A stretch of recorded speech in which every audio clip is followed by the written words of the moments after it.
nosotros somos el grupo número 3 y vamos a estar hablando sobre la reanimación cardiopulmonar en el recién nacido.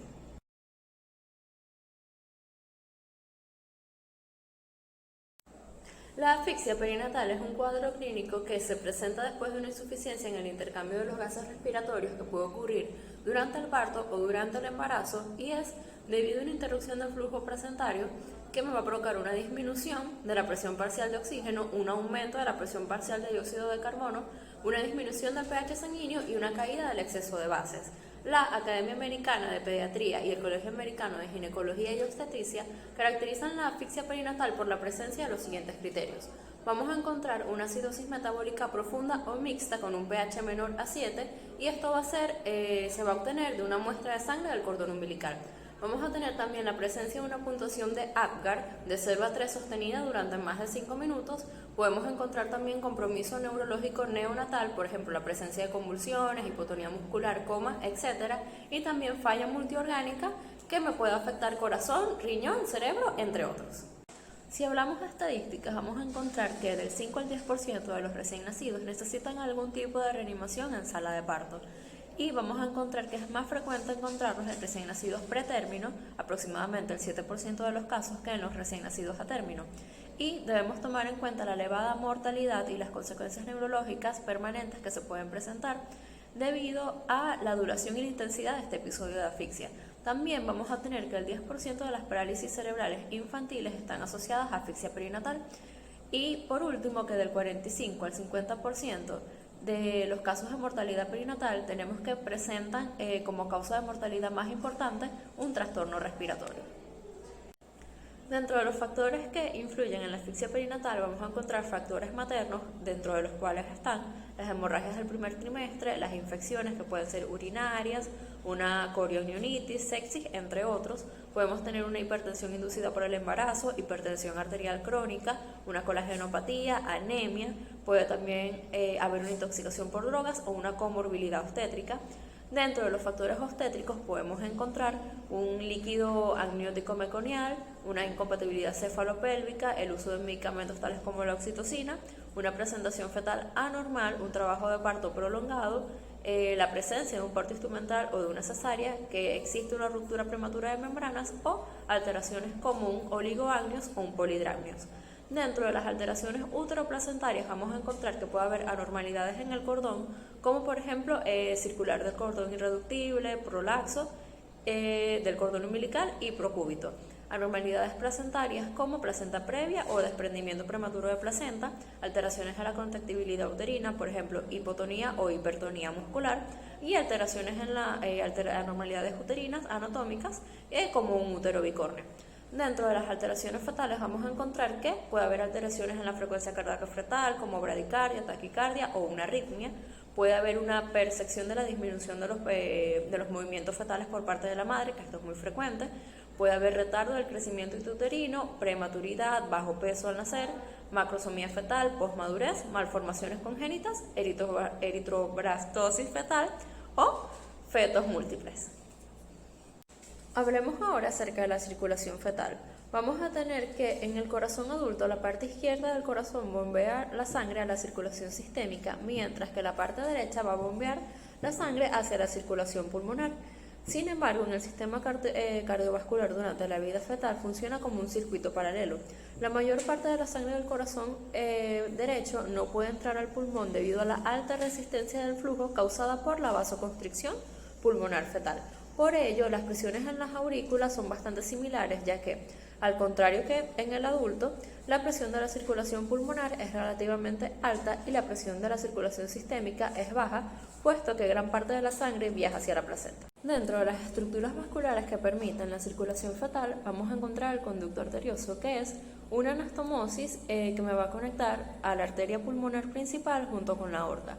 Esto me va a permitir que la circulación sanguínea evite el paso hacia los pulmones, de forma que la mayoría de la sangre que lleva el tronco arterioso pulmonar va a desembocar en la arteria aorta. La resistencia que manejan los vasos pulmonares es muy elevada durante el periodo fetal, por lo que apenas va a pasar sangre por ellos, y no influyen las presiones parciales de los gases que circulan por la sangre. Debido a esta razón, los pulmones no van a tener una función relevante durante la vida fetal. Después tenemos a la placenta, que posee una baja resistencia, por lo que va a tener una gran irrigación. A ella apenas llega la sangre desoxigenada que circula por la arteria aorta descendente y las arterias umbilicales. En la placenta la sangre no se oxigena, dirigiéndose al corazón del feto para ser bombeada. Continuamos con el conducto venoso. Esta es una estructura que va a comunicar dos venas. La vena umbilical, que es la encargada de llevar la sangre oxigenada procedente de la placenta, y la vena cava inferior, que va a recoger la sangre desoxigenada de la parte inferior del cuerpo del feto. La finalidad de que exista este conducto es llevar la irrigación hacia el hígado, que es un órgano de alta resistencia. Durante la vida fetal, los pulmones y el hígado hacen una gran función, que es la de la hematopoiesis, por lo que su irrigación va a bastar con una pequeña porción de sangre proveniente de la placenta, que es sangre oxigenada, la cual va a circular por la vena porta para irrigar este órgano, mientras que el resto de la sangre de la vena umbilical va a pasar por el conducto venoso hasta llegar a la vena cava inferior. La última estructura que vamos a encontrar es el foramen oval, que es una pequeña abertura que se encuentra en el tabique entre la aurícula izquierda y la derecha, y esta va a permitir el paso de la sangre oxigenada procedente de la vena cava inferior que fluya hacia la aurícula izquierda. Está cubierto por una solapa que permite el flujo sanguíneo de derecha a izquierda y evita el flujo sanguíneo en sentido contrario. La función de esta estructura es que la sangre que proviene de las venas cava no se mezcle, puesto que por ella circulan distintos tipos de sangre en lo que se refiere al grado de oxigenación. La vena cava superior va a llevar sangre desoxigenada procedente de los tejidos superiores del cuerpo del feto. La vena cava inferior va a llevar dos tipos de sangre: sangre desoxigenada procedente de los tejidos inferiores del cuerpo del feto y sangre oxigenada procedente de la placenta a la altura del hígado, y esta es cuando atraviesa el conducto venoso. Hablemos ahora sobre el circuito que recorre la sangre. Vamos a tener que la sangre va a llegar a la aurícula derecha y a ella va a llegar la sangre procedente de las venas cavas, tanto superior como inferior. Esa sangre se va a ir hacia el ventrículo derecho y de ahí se va a ir hacia la arteria pulmonar. Esta sangre que va por allí puede irse hacia dos sitios: hacia las arterias pulmonares o hacia el conducto arterioso. Si la sangre se va hacia las arterias pulmonares, vamos a tener que va a recorrer a los pulmones, va a llegar a las venas pulmonares, se va a ir a la aurícula izquierda, hacia el ventrículo izquierdo, va a ir por la aorta y después de allí a la circulación sistémica. Y si se va por el conducto arterioso, vamos a tener que se va a ir por la aorta descendente, por la circulación inferior del cuerpo fetal y hacia las arterias umbilicales. Estas van a llevar la sangre a la placenta y allí va a tener lugar su oxigenación y el intercambio metabólico. La sangre va a pasar por la vena umbilical y de allí al cuerpo del feto. Cuando está allí en la vena umbilical, vamos a tener que la sangre de este vaso puede irse por dos vías: hacia la vena porta, que es la sangre que se dirige hacia el hígado fetal inmaduro, que va a suministrar el oxígeno en todo el tejido y se convierte en sangre desoxigenada, la cual va a viajar hacia la vena cava inferior. O se puede ir por el conducto venoso, que desemboca en la vena cava inferior y esta permanece siendo sangre oxigenada. El pinzamiento del cordón umbilical va a producir el cierre de los vasos umbilicales. Al no circular la sangre por estos vasos, tiene lugar el aumento de la resistencia del sistema circulatorio sistémico. Como consecuencia, aumenta la presión arterial, al igual que la presión en la aurícula y el ventrículo izquierdo, aumentando así la descarga del corazón. Inmediatamente después se produce la ventilación pulmonar. Durante el estado fetal, la resistencia de los vasos sanguíneos que irrigan a los pulmones son altas. Con el primer aliento, los vasos sanguíneos pulmonares hacen una vasodilatación. Esto conlleva a que disminuya la resistencia al flujo sanguíneo que pasa por los pulmones, disminuyendo así la presión arterial pulmonar y la presión de la aurícula y ventrículo derecho. Con el pinzamiento del cordón umbilical y el primer aliento, que es la primera ventilación pulmonar, se producen cambios decisivos e irreversibles de la circulación fetal. Primero, el cierre del foramen oval. Segundo, el cierre del conducto arterioso. Y tercero, el cierre del conducto venoso. Cierre del foramen oval. Tras el primer aliento, aumenta la presión de la aurícula izquierda y disminuye la de la aurícula derecha. Al reducirse las resistencias vasculares pulmonares, la presión arterial pulmonar disminuye y aumenta el flujo de las venas pulmonares. Esto provoca un aumento del valor de la presión de la aurícula izquierda, que ahora es mayor que el de la aurícula derecha. Por esta razón, la sangre deja de pasar en el sentido en que lo hacía durante la circulación fetal. Esto conduce al cierre fisiológico de la válvula que cubre el foramen, impidiendo así que la sangre lo atraviese. En un periodo de varios días, la válvula se fusiona con la válvula del tabique, produciéndose el cierre anatómico. Cierre del conducto arterioso. Tras el nacimiento, la sangre comienza a fluir en sentido contrario. Será desde la aorta descendente hasta la arteria pulmonar a través del conducto arterioso. Pocas horas después del parto, la pared muscular de la arteria sufre una gran contracción que provoca el cierre de este conducto completamente. Durante la vida fetal, la presión parcial de oxígeno en sangre es de valores entre 15 a 20 milímetros de mercurio y horas después del parto aumenta hasta alcanzar los 100 milímetros de mercurio. Generalmente el oxígeno actúa como vasodilatador, sin embargo en este tipo de vasos sanguíneos actúa como un vasoconstrictor. Gracias a esto es que se produce el cierre del conducto. Cierre del conducto venoso. Posterior al nacimiento, la sangre deja de fluir por la vena umbilical, pero gran cantidad de sangre aún atraviesa el conducto venoso y una pequeña porción atraviesa el hígado. En este momento, la pared muscular del conducto venoso se contrae e interrumpe el flujo, dando lugar a que la vena umbilical se oblitera y forma el ligamento redondo del hígado. Y el conducto venoso, que va desde el ligamento redondo hasta la vena cava inferior, también se oblitera y forma el ligamento venoso. ¿Qué ocurre si no se pinza el cordón umbilical? Cuando no hay pinzamiento, lo primero que tiene lugar es la ventilación pulmonar. Esto produce la disminución de la resistencia vascular pulmonar y aumenta la presión parcial de oxígeno en las arterias umbilicales. Este cambio de presión parcial provoca que los vasos umbilicales se cierren. De esta forma se produce la interrupción de la circulación placentaria, aumenta la resistencia en la circulación sistémica y esto ocasiona que las estructuras del feto se cierren. En cuanto a las patologías, existen dos muy relevantes que se manifiestan al no producirse el cierre de algunas de las estructuras del feto. En cuanto al foramen oval permanente, este afecta al 25% de la población. Se produce un fallo en el cierre anatómico del foramen oval. En la mayoría de las personas no se produce ningún síntoma y se descubre de forma casual por un ecocardiograma. Algunos de los casos puede favorecer las llamadas embolias paradójicas, que consiste en el paso de un coágulo sanguíneo formado en las venas de los miembros inferiores a través del foramen oval a la circulación sistémica. Esta llega al cerebro y produce microinfartos cerebrales. Según la Fundación Española del Corazón, también se piensa que se asocia a una mayor probabilidad de padecer migrañas o también del síndrome de descompresión. Ahora, en cuanto al conducto arterioso persistente, se presenta por fallos en el cierre del conducto arterioso. Según la Fundación Española del Corazón, los bebés prematuros tienden a una mayor probabilidad de padecer esta patología. Este fallo en el cierre conduce a problemas respiratorios además de la hipertensión, ya que al no cerrarse el conducto arterioso, parte de la sangre de la arteria aorta se dirige a los pulmones. Esto es lo que provoca la hipertensión en el neonato. Manifestaciones de la asfixia perinatal.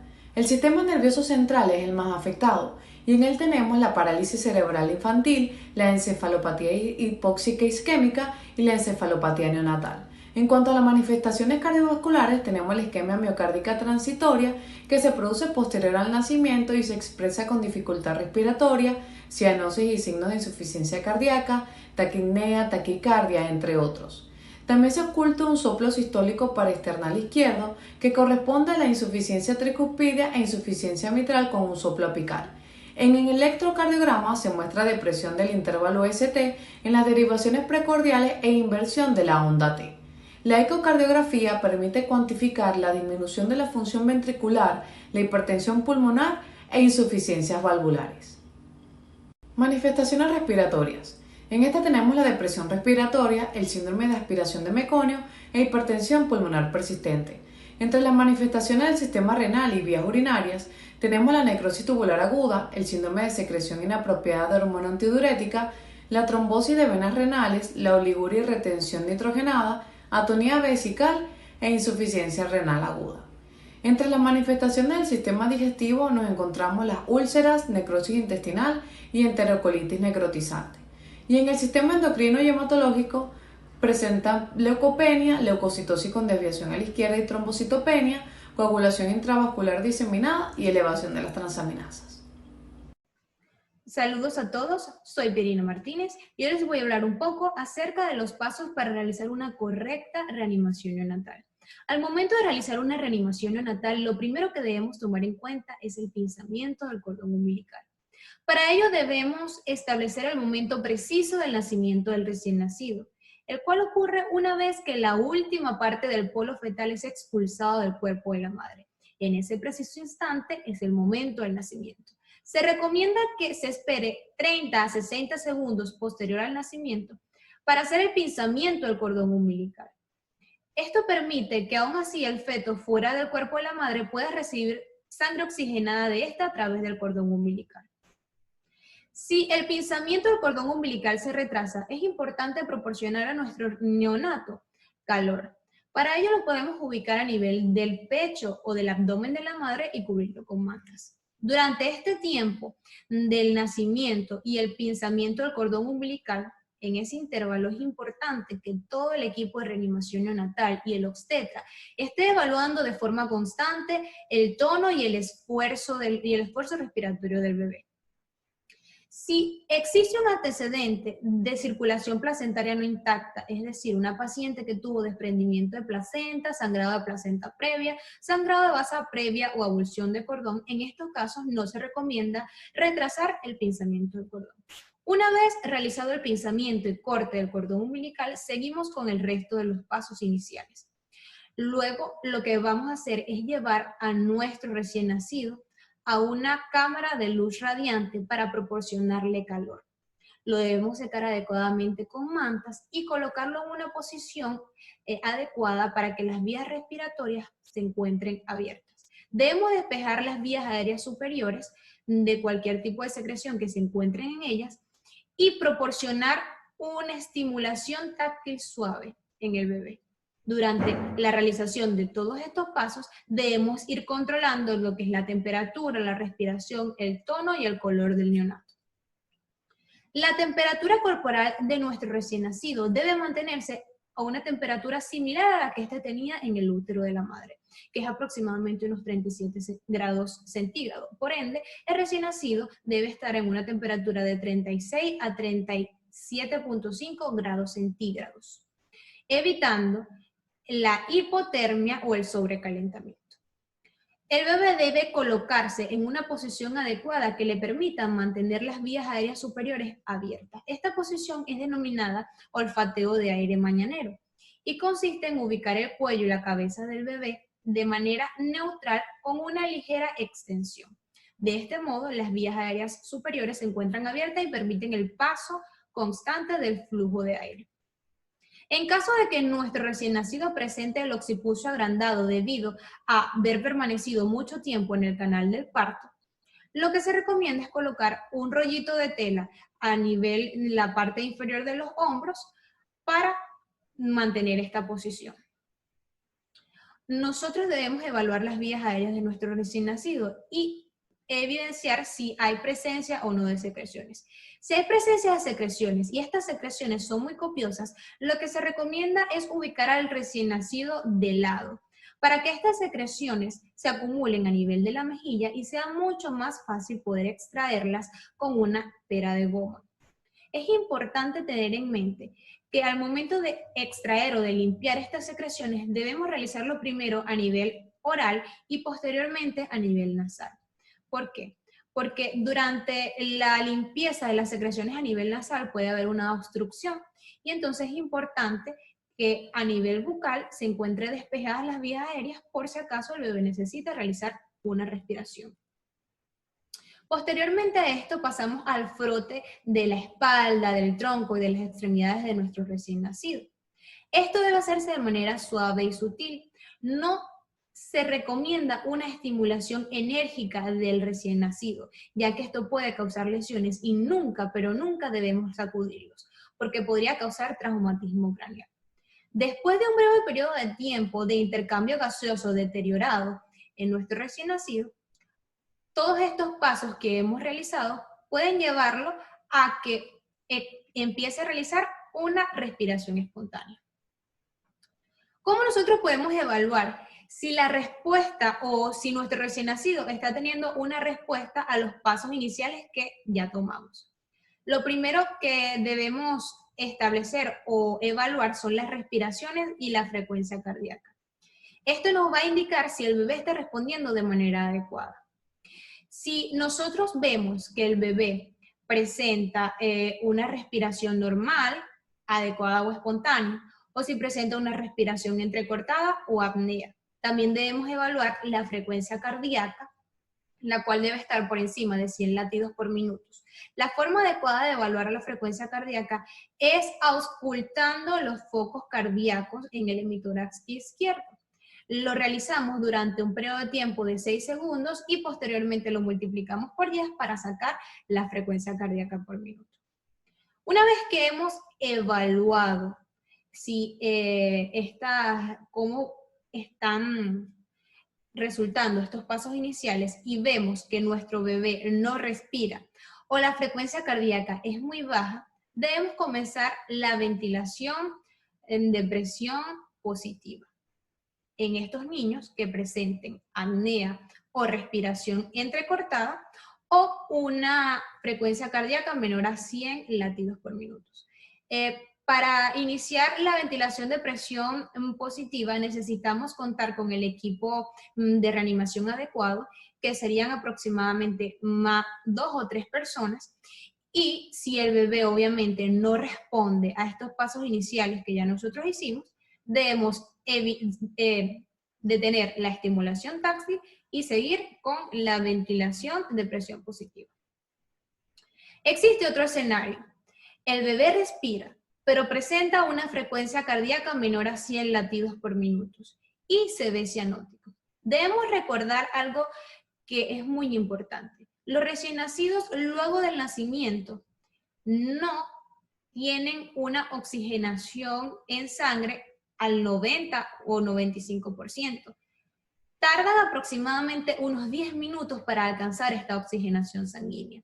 Es por ello que podemos ver bebés perfectamente saludables, sin ningún problema de oxigenación, que a los 2 o 3 minutos posterior al nacimiento presenten acrocianosis o cianosis central. Y esto realmente no representa ningún problema.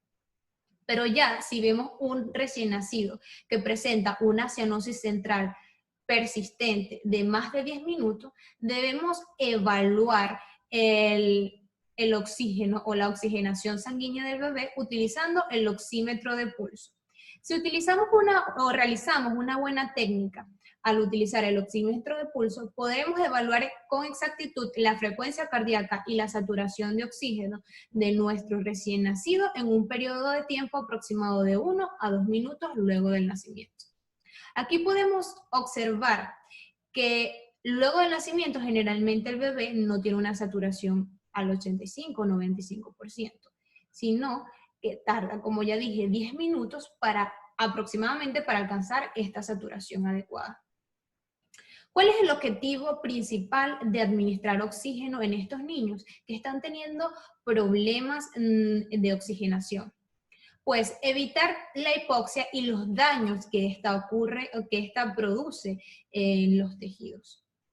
El oxígeno de flujo libre puede ser administrado a través de un reservorio abierto en algunas bolsas autoinsuflables. No debemos administrar oxígeno de flujo libre a través de una máscara de una bolsa autoinsuflable debido a que el gas no fluye de forma confiable. Si utilizamos una bolsa de flujo o un reanimador con pieza en T, debemos sostener la máscara cerca de la cara. ¿Cuál es la finalidad o el objetivo de la administración de oxígeno? Evitar la hipoxia y los daños que ésta pueda causar en el neonato. El oxígeno de flujo libre puede ser administrado a través de un reservorio abierto en algunas bolsas autoinsuflables. No debemos administrar oxígeno de flujo libre a través de máscaras de bolsas autoinsuflables debido a que el gas no fluye de forma constante. Y si utilizamos bolsas infladas por flujos o reanimador en pieza de T, debemos sostener la máscara cerca de la cara, pero no tan ajustada para evitar la acumulación de presión. Para iniciar la técnica de oxígeno de flujo libre, debemos ajustar el flujómetro a una velocidad de 10 en un minuto. E iniciamos con una mezcla de oxígeno al 30%. Si vemos un bebé que presenta dificultad respiratoria o baja saturación de oxígeno, podemos utilizar el método CAP, que es un método de apoyo respiratorio que se utiliza en aquellos pacientes que presentan vías aéreas abiertas, pero muestran signo de dificultad respiratoria o baja saturación de oxígeno.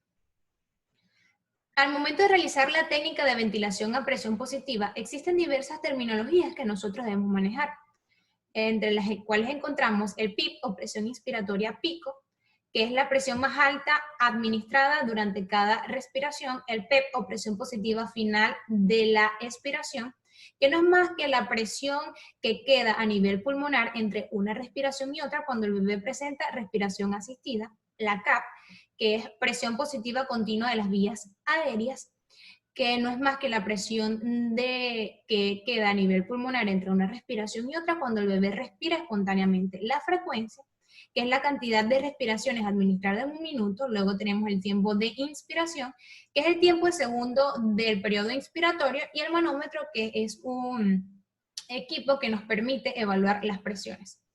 ¿Cuáles son los diversos dispositivos utilizados en la técnica de ventilación a presión positiva? Las bolsas autoinsuflables, las bolsas infladas por flujo o el reanimador con pieza en T.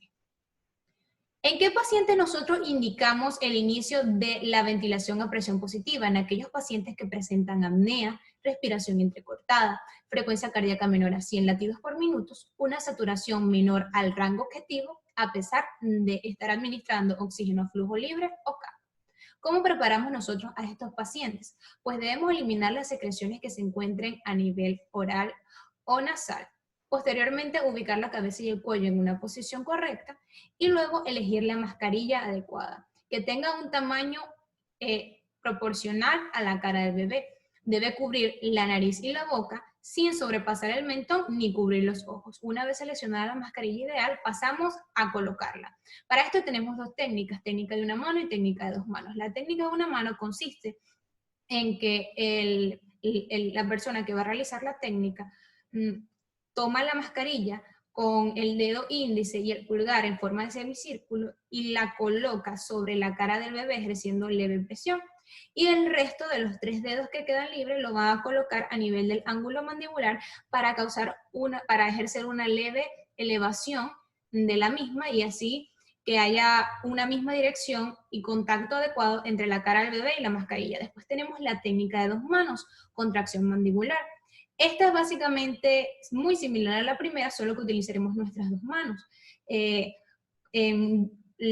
Tomando el dedo índice y pulgar de la mano derecha y así de la mano izquierda, tomamos la mascarilla, la ubicamos en la cara del recién nacido, ejercemos leve presión y con los otros dedos que quedan libres los ubicamos a nivel de ambos ángulos mandibulares para movilizar la cabeza hacia arriba y adelante y permitir que haya una correcta alineación entre la mascarilla y la cara del bebé.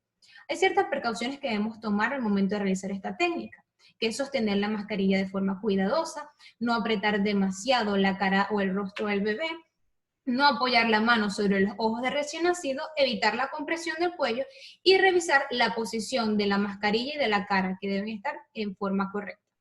Para comenzar esta técnica de ventilación a presión positiva, se recomienda iniciar con una presión inspiratoria pico de 20 a 25 centímetros de agua y con una frecuencia de ventilación de 40 a 60 respiraciones por minuto. Luego que ya realizamos la técnica, debemos evaluar si esta ventilación a presión positiva está siendo positiva o no. Y el indicador de mayor importancia para evaluar la efectividad de la ventilación de presión positiva es la frecuencia cardíaca. Hacemos dos evaluaciones. La primera está a los 15 segundos luego de haber iniciado la ventilación de presión positiva y vemos si el paciente no presenta un aumento en la frecuencia cardíaca, debemos evaluar si hay una insuflación adecuada de los pulmones. ¿Cómo evidenciamos esto?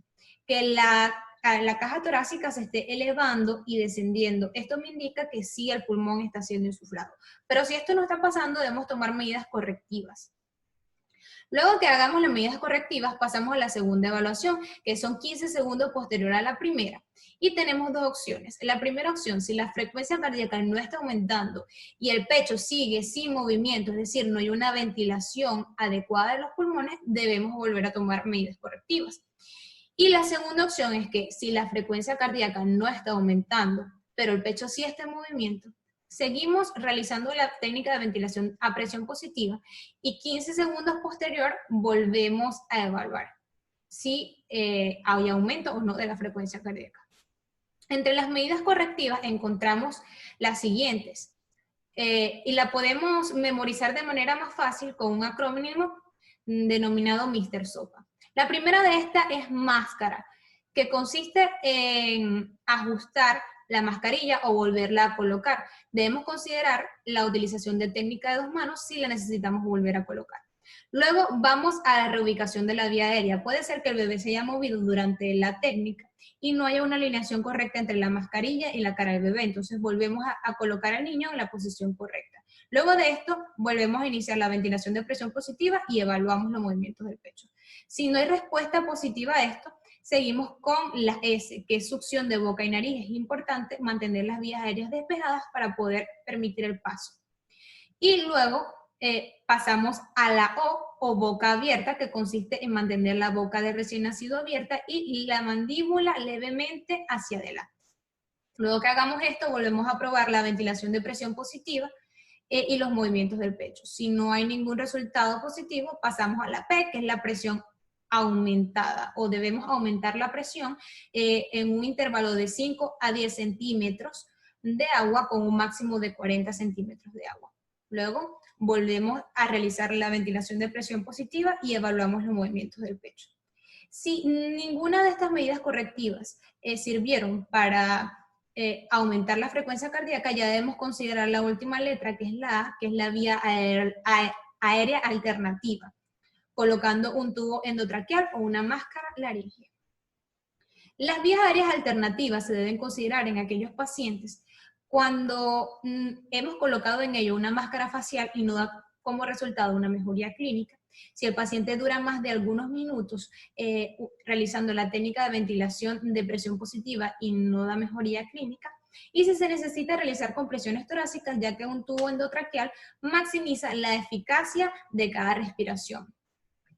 Debemos también tener consideración vías aéreas alternativas como tubo endotraqueal o máscara laringea en aquellos pacientes que necesitan estabilización y sospechamos que presentan una hernia diafragmática o que necesitan administración de surfactante alveolar o en su defecto presentan una obstrucción a nivel de las vías aéreas por secreciones muy espesas. Entonces en estos pacientes tomamos estas vías aéreas alternativas.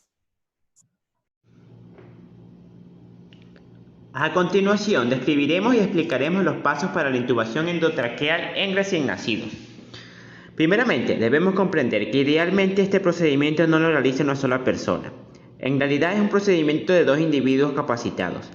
Comúnmente, un neonatólogo en apoyo con una enfermera entrenada. En segundo lugar, debemos aclarar que la etapa del procedimiento que implica invasión de las vías aéreas somete al neonato a una etapa de hipoxemia que obliga al profesional a culminar la intubación en menos de 30 segundos. Si demorara más tiempo y se considera que la intubación no es viable, entonces debe ceder con el intento e intentar otro procedimiento como el uso de la máscara laringea en caso de que se sepa que la ventilación con máscara facial es ineficaz para recuperar la saturación de oxígeno. Empecemos con la explicación del procedimiento. El neonato primero debe ser preparado antes de comenzar la intubación. Para ello, se posiciona el neonato en decúbito supino, en una superficie lisa con la cabeza orientada en la línea media y alineada con el resto de su cuerpo, que se debe mantener en una posición en lo posible recta. Luego, realizamos la apertura de la vía aérea mediante la maniobra frente-mentón, que debe posicionar su cabeza en extensión neutra, es decir, ligeramente extendida. ¿Por qué es necesario disponerlo de esta manera? Este posicionamiento cumple 2 funciones primordiales. Cuando alguien cae inconsciente en parada cardiorrespiratoria, la lengua tiende a desplazarse en sentido posterior, pudiendo obstruir la entrada de la laringe. La maniobra frente-mentón retrae la lengua y apertura la vía aérea. Por otro lado, dicha maniobra con su variación en extensión neutra ofrece una línea recta de visión dentro de la glotis en el neonato. En cambio, la posición en hiperextensión o flexión dificulta la visualización de la glotis.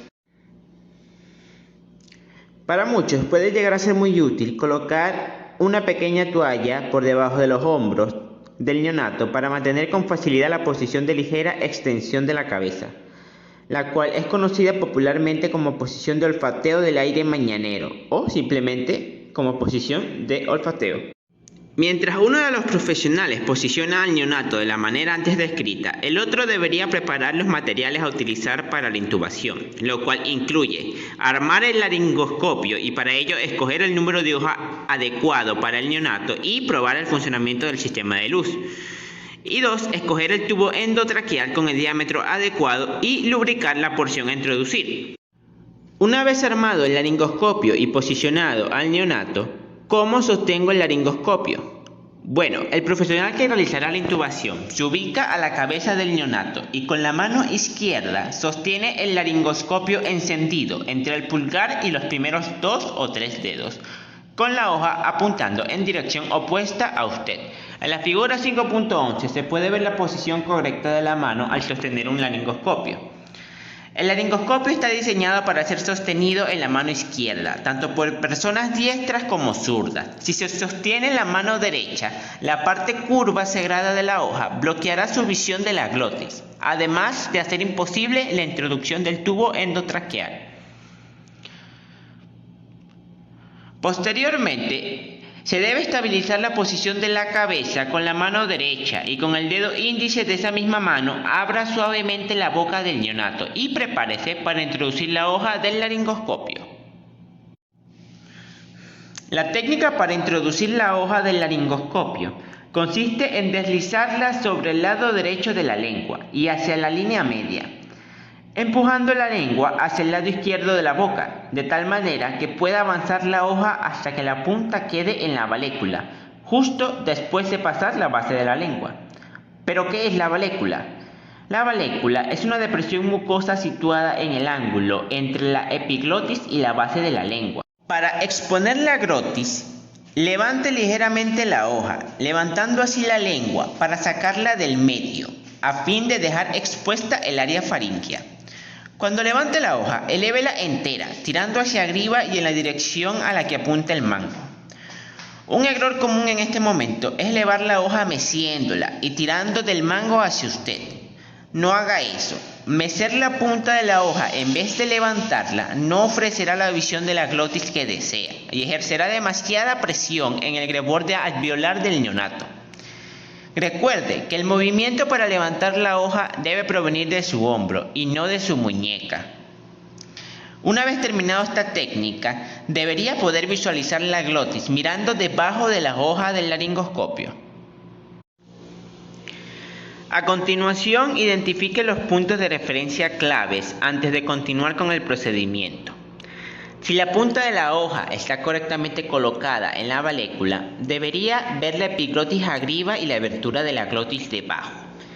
También debe ver las cuerdas vocales apareciendo como franjas verticales a cada lado de la glotis, o como una letra B invertida. Si estas estructuras no quedaran inmediatamente a la vista, ajuste rápidamente la hoja hasta que las estructuras queden visibles. Tal vez necesite avanzar o retirar la hoja lentamente para ver las cuerdas vocales. En caso de que no lo logre, un ayudante puede aplicar presión de manera descendente, en donde se ubica el cartílago cricoide del bebé para facilitar la visualización deseada. Estos pasos son de gran importancia, debido a que la visualización inadecuada de la glotis es la causa más frecuente de intubación no exitosa. Una vez que tenga una correcta visualización de las estructuras de referencia, puede iniciar con la introducción del tubo endotraqueal. La técnica para ello es la siguiente. Sosteniendo firmemente el laringoscopio y sin apartar la vista de las estructuras de referencia, pida al ayudante que le entregue el tubo endotraqueal en su mano derecha. Posteriormente, introduzca el tubo por el lado derecho de la boca del bebé, con la curva del tubo apoyada en el plano horizontal, de modo tal que la concavidad esté orientada hacia el centro. Esto permitirá que el tubo no bloquee su visualización de la glotis. No vaya a introducir el tubo directamente desde el centro de la cavidad oral, porque esto bloqueará definitivamente su visión. Luego dirija el tubo hacia la hipofaringe y haga avanzar la punta hacia las cuerdas vocales. A medida que se acerca a ellas, gira el tubo en el plano vertical para que la punta se dirija hacia arriba, lo cual permitirá que penetre con más facilidad la glotis. Manteniendo entonces la glotis a la vista y cuando las cuerdas vocales estén separadas, inserte la punta del tubo endotraqueal hasta que la guía de la cuerda vocal que es una marca que tiene el tubo, esté a la altura de las cuerdas. Preste mucha atención a los siguientes puntos que voy a comentar. Primero, si las cuerdas están juntas, espere a que se abran. No toque las cuerdas vocales segradas con la punta del tubo, porque puede provocarles un espasmo. Y jamás intente forzar el tubo entre las cuerdas vocales segradas. Si las cuerdas no se abren en 30 segundos, deténgase y ventile con una máscara. Una vez que haya mejorado la frecuencia cardíaca y el color del neonato, puede volver a intentarlo. Segundo, tenga cuidado de introducir el tubo solo hasta colocar la guía de las cuerdas vocales a la altura de las cuerdas vocales. En la mayoría de los casos, esto colocará el tubo en la tráquea más o menos a medio camino entre las cuerdas vocales y la carina. No se sobrepase más allá de dicha medida. El tubo ya se encuentra dentro de la tráquea. La parte más difícil ya está completada. Pero sin perder tiempo, ahora debe retirar el laringoscopio cuidadosamente, sin mover el tubo. Use el pulgar y el dedo para sostener con firmeza la cabeza del bebé, tal cual como lo muestra la figura, lo que evitará que el tubo se salga del lugar accidentalmente. Recuerde sostener el tubo con firmeza contra el paladar duro del bebé. Si usó un estilete, el ayudante puede retirarlo por usted, mientras usted, que es el operador, mantiene la posición que sostiene el tubo en su sitio. Perfecto. Ahora ya está listo para usar el tubo con el fin que lo introdujo. Conecte rápidamente una bolsa de ventilación o un reanimador en T al tubo. Tome las medidas necesarias para asegurarse de que el tubo está en la tráquea, conectándole un detector de dióxido de carbono. Observe si hay cambios de color y reinicie la ventilación con presión positiva. Por último, pida a otro miembro del equipo que sujete el tubo con cinta o con un dispositivo de sujeción de tubo endotraqueal. Recordemos que al finalizar el procedimiento es necesario verificar que el tubo se encuentre en las vías aéreas, comprobando la eficacia de las insuflaciones por medio de la observación de la expansión simétrica del tórax del neonato. ¿Qué tan profundo se debe introducir el tubo dentro de la tráquea? El tubo endotraqueal debe ubicarse en la porción media de la tráquea, aproximadamente a 1 o 2 centímetros por debajo de las cuerdas vocales. Normalmente, esta posición se obtiene guiándose con la marca de las cuerdas vocales señalada en el tubo. Pero si se dispone de tiempo, se puede utilizar el método DNT para estimar una profundidad más precisa y personalizada. ¿Cuándo se debe usar una máscara laríngea? La máscara laríngea es un método de ventilación utilizado cuando la ventilación con presión positiva con máscara facial es inefectiva y la intubación endotraqueal ha fallado o es inviable desde el inicio. Ciertas malformaciones bucofaciales, inclusive una mandíbula pequeña o lengua grande, pueden imposibilitar la intubación. Ahora les hablaremos sobre las compresiones torácicas durante la reanimación cardiopulmonar del neonato. Los neonatos que no mejoran con la ventilación efectiva han sufrido una depresión grave de la función cardíaca debido a los muy bajos niveles de saturación de oxígeno y a la importante acidosis que ello conlleva. Por lo tanto, su recuperación requiere de restituir la función cardiovascular lo más rápido posible. Para ello, se usa la técnica de las compresiones cardíacas que están formalmente indicadas cuando la frecuencia cardíaca se mantiene por debajo de 60 latidos por minuto luego de al menos 30 segundos de ventilación pulmonar positiva efectiva, es decir, que se evidencia insuflación pulmonar por expansión torácica simétrica. Ubicamos para realizar las compresiones. Generalmente, si el neonato necesita intubación endotraqueal, el personal de las compresiones despeja el área de la cabecera del paciente y se ubica a un costado del mismo. Al terminar la intubación, los personales se intercambian para que el operador de las compresiones ocupe la cabecera, que es el lugar más ideal para realizar las compresiones. Se ejercen las compresiones. La presión se aplica en el tercio medio inferior del esternón, colocando los pulgares en este lugar, justo debajo de una línea imaginaria que une los pezones del bebé. Estos pulgares pueden disponerse uno al lado del otro o uno encima del otro. ¿Qué tan profundo se debe comprimir el pecho? Lo ideal es lograr una depresión de aproximadamente un tercio del diámetro anteroposterior del tórax, pero solo la práctica permite al operador adquirir la destreza adecuada. Una compresión abarca la depresión torácica más la relajación torácica. Es fundamental que el operador abarque ambas etapas durante cada compresión, manteniendo los pulgares siempre en contacto con el esternón. ¿Cuál es la frecuencia ideal de las compresiones? En el neonato es necesario alcanzar 90 compresiones por minuto. Para ello es necesario realizar 3 compresiones rápidas seguidas de una ventilación en el transcurso de 2 segundos. De la reanimación cardiopulmonar. ¿Cómo coordinamos las compresiones con las insuflaciones? Primero, la coordinación necesita que el operador de las compresiones repita el ritmo en voz alta, constantemente. Recuerden que el objetivo es realizar 90 compresiones y 30 insuflaciones en un minuto. Para ello, la dinámica es la siguiente. Se debe repetir la siguiente frase. 1, y, 2, y, 3, y, ventila, y. Lo repito. 1, y, 2, y, 3, y, ventila, y. Cada número representa una depresión. En cambio, cada I es una relajación torácica. De tal manera que la parte que dice 1, y, 2, y, 3, y son las 3 compresiones completas. Y luego, el final que dice ventila, y, representa la insuflación, donde ventila es la inspiración y el I la expiración. ¿Cuándo verificamos la frecuencia cardíaca del bebé luego de iniciadas las compresiones para evidenciar mejoría? No se debe hacer interrupciones innecesarias, eso es lo primero que debemos comprender. Se interrumpe solo luego de 60 segundos de compresiones e insuflaciones continuas para hacer la evaluación de la frecuencia cardíaca. Pero ¿cómo evaluamos dicha frecuencia cardíaca? El uso preferido es claramente el monitor cardíaco electrónico continuo, que registra constantemente el electrocardiograma y la frecuencia. Así es posible observar dicha frecuencia casi al instante de la interrupción de las compresiones. ¿Cuándo detenemos las compresiones? Las compresiones las detenemos cuando la frecuencia cardíaca alcance o supere los 60 latidos por minuto.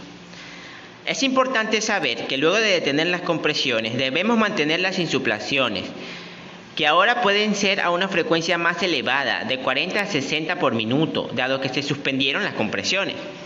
Y si no evidenciamos ninguna mejora, entonces es necesario administrar adrenalina. Pero recuerden, el operador de las compresiones no debe detenerse en ningún momento. La preparación a utilizar debe ser obligatoriamente la de 0,1 miligramos por mililitro y debe administrarse preferiblemente por vía intravenosa. Si no es posible, podemos usar la vía intraósea. En casos que no se considera aceptable esperar el acceso vascular de emergencia y si por algún motivo la vía intraósea no es viable, se puede administrar adrenalina endotraqueal, pero esta vía es menos eficaz y no se recomienda en general. ¿Qué debe esperarse que suceda después de administrar la adrenalina? En primer lugar, no detenga las compresiones de las insuflaciones luego de administrarla. Espere un minuto luego de la administración y la frecuencia cardíaca debería alcanzar o superar los 60 latidos por minuto. Si esto no sucede, puede repetir la dosis cada 3 a 5 minutos, pero nunca se exceda de la dosis máxima establecida. ¿Cuándo consideramos la administración de un expansor de volumen? Empezamos a considerar la administración de un expansor de volumen en caso de que no responda a los anteriores pasos de la reanimación cardiopulmonar y haya evidencia de choque o antecedentes de sangrado. Para ello, se recomienda usar un cristaloide como la solución fisiológica. ¿Qué debemos hacer si no mejora aún luego de la expansión? Primero, hay que evaluar la calidad de las compresiones y ventilaciones que hemos estado realizando. Es aceptable repetir la dosis de adrenalina cada 3 a 5 minutos. Sin embargo, la persistencia de una puntuación de Apgar de 0 y una frecuencia cardíaca indetectable aún después de 10 minutos de haber iniciado la reanimación puede ser una decisión firme de mortalidad, aunque no absoluta. La decisión final siempre será individualizada. Mi nombre es Pablo Moreno y continuando con nuestro seminario vamos a hablar de la encefalopatía hipóxico-isquémica. La encefalopatía hipóxico-isquémica neonatal aguda es un síndrome neurológico que ocurre en recién nacidos con una edad gestacional mayor o igual a 35 semanas, debido a una asfixia fetal. Dentro de la epidemiología podemos destacar que de 2 a 9 por cada 1000 nacidos pueden sufrir una encefalopatía hipóxico-isquémica, de los cuales del 10 al 60% mueren durante el periodo neonatal. Un 25% puede sobrevivir, sin embargo lo hacen con secuelas neurológicas y discapacidades. La encefalopatía hipóxico-isquémica es un evento que ocurre más frecuentemente durante el trabajo de parto. Ahora vamos a hablar de la etiología. Estas posibles causas las podemos dividir en 3 tiempos: antes del parto, durante el trabajo de parto y después del parto. Antes del parto, dentro de las causas, tenemos afecciones como la hipertensión arterial, diabetes mellitus y restricción del crecimiento intrauterino. Durante el trabajo de parto, dentro de las posibles causas, tenemos alteraciones del cordón umbilical y de la placenta, tenemos desproporción fetopélvica, disdinamias uterinas, traumatismos durante el parto. Y dentro de las causas postparto o después del trabajo de parto tenemos cardiopatías congénitas, trastornos respiratorios, apnea recurrente y estado de shock. También tenemos unos signos centinelas que nos pueden indicar la presencia o la posibilidad de una encefalopatía hipóxico-isquémica, dentro de los cuales tenemos una edad gestacional mayor o igual a 41 semanas, un desprendimiento prematuro de placenta, un prolapso del cordón umbilical y una rotura uterina. Vamos a hablar ahora sobre la fisiopatología. La encefalopatía hipóxico-isquémica se produce como consecuencia de la privación de oxígeno a nivel cerebral debido a una hipoxemia arterial o a una isquemia cerebral. Lo primero que ocurre es una disminución del flujo sanguíneo placentario y asfixia fetal, que más frecuentemente ocurre durante el trabajo de parto. Como consecuencia vamos a tener una disminución del gasto cardíaco y del flujo sanguíneo cerebral y sistémico. De manera que va a ocurrir una disminución del suministro de oxígeno y glucosa al cerebro y otros órganos. Cuando esta disminución del flujo sanguíneo cerebral es moderada, se produce una derivación de la sangre de las arterias cerebrales anteriores a las posteriores, manteniendo así una perfusión adecuada para estructuras como el cerebelo, el tallo cerebral y los ganglios basales, confinando así las posibles lesiones a los hemisferios cerebrales. Cuando esta disminución del flujo sanguíneo es mantenida y se mantiene también el déficit de oxígeno y de glucosa, se activa una cascada de fase aguda, donde va a haber un metabolismo anaeróbico con disminución de ATP y aumento de ácido láctico, xantinas, hipoxantinas y óxido nítrico. Esta disminución de ATP me lleva a una reducción del transporte transcelular, ocurriendo la acumulación de sodio, calcio y agua dentro de la célula. De manera que la célula se despolariza, libera glutamato y entra el calcio a través del canal de N-metil de aspartato, produciéndome un fenómeno llamado excitocitoxicidad, que es una excitación excesiva de estas células, conllevándome así a un fallo energético, una acidosis, una liberación de glutamato, liberación de óxido nítrico, produciendo así una necrosis de la célula y una activación de la cascada apoptótica. Dentro de los criterios diagnósticos tenemos 1. La incapacidad para que el recién nacido llore, respire y succione al ser estimulado y la necesidad de ventilación asistida en la sala de parto. 2. Una Apgar menor o igual a 5 a los 5 y 10 minutos. 3. Una acidemia con un pH menor o igual a 7 o un déficit de bases mayor o igual a 12 milimoles sobre litro. Y 4. Alteraciones en la conciencia, del reflejo de Moro, de presión, de succión y tono muscular con o sin convulsiones. Dentro de los daños a otros órganos, como el hígado puede manifestarse con una elevación de transaminasas, el riñón puede manifestarse con una elevación de la creatinina y el corazón una elevación de troponinas. Complicaciones y pronóstico. La encefalopatía hipóxico-isquémica está asociada a una elevada letalidad del 50% durante el primer mes de vida. Los que sobreviven pueden presentar alteraciones en el neurodesarrollo y secuelas neurológicas, tales como retraso psicomotor, parálisis cerebral infantil, alteraciones neurosensoriales y un síndrome convulsivo. El pronóstico dependerá de la forma clínica, dentro de las cuales podemos destacar 3: la forma leve, la forma moderada y la forma grave. Dentro de la forma leve, tenemos que un 25% va a presentar secuelas psicomotoras leves y un 75% no presentarán estas secuelas.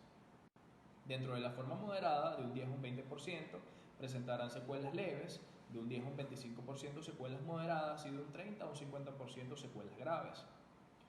Hay un porcentaje de 23 a un 27% que mueren antes de salir de la unidad de cuidados intensivos neonatal, y un 37-38% que lo hacen dentro de los siguientes 18 a 22 meses. Los resultados del neurodesarrollo durante los 18 meses podemos obtener los siguientes hallazgos: una parálisis cerebral incapacitante en un 30%, convulsiones en un 16%, ceguera de 14 a 17% y una deficiencia auditiva grave en un 6%. En la encefalopatía hipoxicoisquémica grave, el recién nacido se encuentra en coma o estuporoso. Este está intensamente hipotónico, puede presentar convulsiones simples o clónicas multifocales.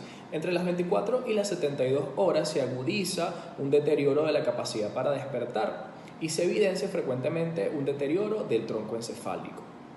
Con frecuencia pueden aparecer signos de hipertensión intracraneal y en este periodo frecuentemente el neonato fallece.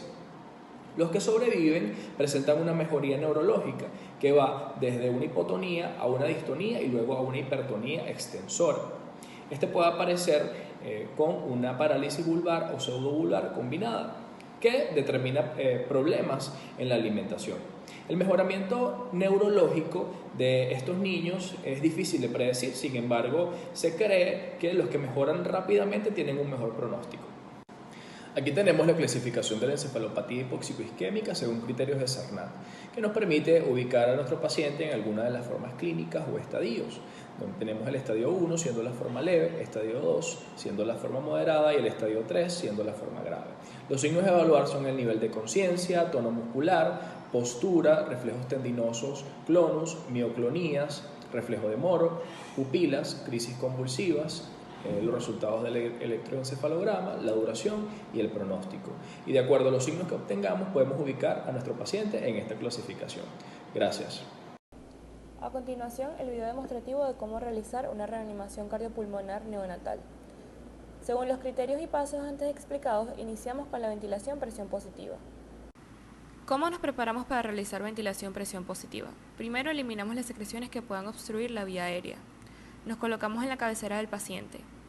El paciente debe estar en decúbito supino con la cabeza en posición neutra o ligeramente extendida en posición de olfateo. Esta posición abre las vías aéreas y permite la entrada de aire sin restricciones. Evite la flexión o hiperextensión del cuello.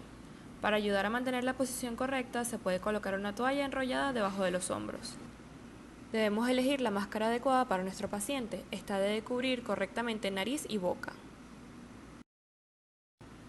Luego colocamos la máscara, en este caso estamos viendo la técnica de una mano donde se coloca el mentón primero en la parte inferior de la máscara anatómica y luego llevar la máscara sobre boca y nariz. Se debe sostener la máscara con el pulgar y el dedo índice formando un círculo alrededor del borde. Los otros 3 dedos se colocan bajo el ángulo del hueso de la mandíbula. Verifique los movimientos del tórax y un ayudante controlará la frecuencia cardíaca. Se deben administrar respiraciones a una frecuencia de 40 a 60 respiraciones por minuto. El indicador más importante de una ventilación presión positiva exitosa es el aumento de la frecuencia cardíaca. Si el tórax no se expande y la frecuencia cardíaca no está aumentando, hay que realizar los pasos correctivos de la ventilación. Si debemos tomar la vía alterna como un tubo endotraqueal, debemos tener el equipo para intubación listo. Este consta de un laringoscopio, hoja de laringoscopio, tubos endotraqueales con diámetro de 2.5, 3 y 3.5 milímetros, estilete opcional, catéteres de succión, monitor o detector de CO2, cinta adhesiva impermeable, cinta métrica o tabla de profundidad de inserción del tubo, aspirador de meconio y estetoscopio. A continuación tenemos una tabla que nos permite elegir el diámetro del tubo endotraqueal con respecto al peso y la edad gestacional.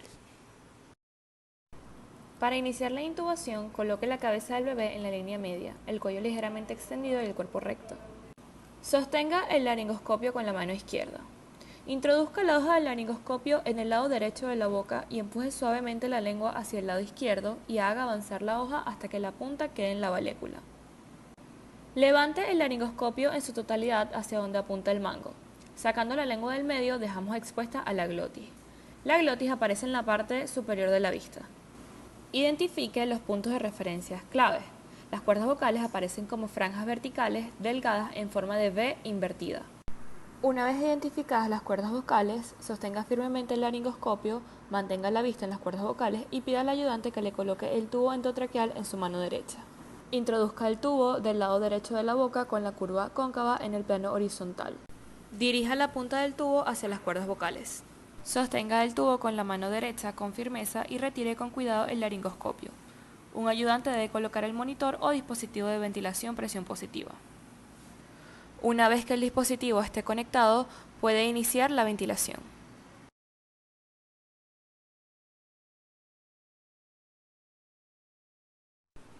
Un ayudante vigilará la frecuencia cardíaca. Algunos indicadores que nos permiten saber si nuestro tubo está bien colocado son detector de CO2, un aumento rápido de la frecuencia cardíaca, sonidos respiratorios audibles, movimiento simétrico del pecho en cada respiración y entrada de aire disminuida o ausente sobre el estómago. Se pueden usar dos métodos para estimar la profundidad de inserción del tubo. Tenemos el método de distancia nariz-trago, el cual utiliza un cálculo basado en la distancia en centímetros desde el tabique nasal hacia el trago de la oreja. Se debe usar una cinta métrica para medir esta distancia.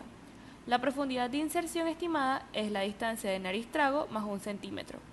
Entonces colocamos el tubo de modo que la marca en el tubo que corresponde con la profundidad estimada se encuentre junto al labio del bebé. Otro método es esta tabla, donde según la edad de gestación tenemos un predictor preciso de la profundidad de inserción correcta y tiene la ventaja de que se conoce antes del parto. ¿Cuándo iniciamos las compresiones torácicas? Estas se indican cuando la frecuencia cardíaca sigue siendo menor de 60 latidos por minuto luego de al menos 30 segundos de ventilación que insuflan los pulmones. La presión se debe aplicar en el tercio inferior del esternón. Coloque sus pulgares sobre el esternón justo debajo de una línea imaginaria que conecta los pezones del bebé. Con los pulgares en posición correcta, utilice presión suficiente para deprimir el esternón aproximadamente 1/3 del diámetro anteroposterior del tórax. La frecuencia de la compresión es de 90 compresiones por minuto. Para alcanzar esta frecuencia se van a proporcionar 3 compresiones rápidas y una ventilación entre cada ciclo de 2 segundos. La persona que realiza las compresiones debe contar el ritmo en voz alta. 1 y 2 y 3, ventila. 1 y 2 y 3, ventila. Debemos esperar 60 segundos después de comenzar las compresiones torácicas y las ventilaciones para evaluar la frecuencia cardíaca. Los estudios han demostrado que puede llevar 1 minuto o más para que la frecuencia cardíaca aumente luego de iniciar las compresiones.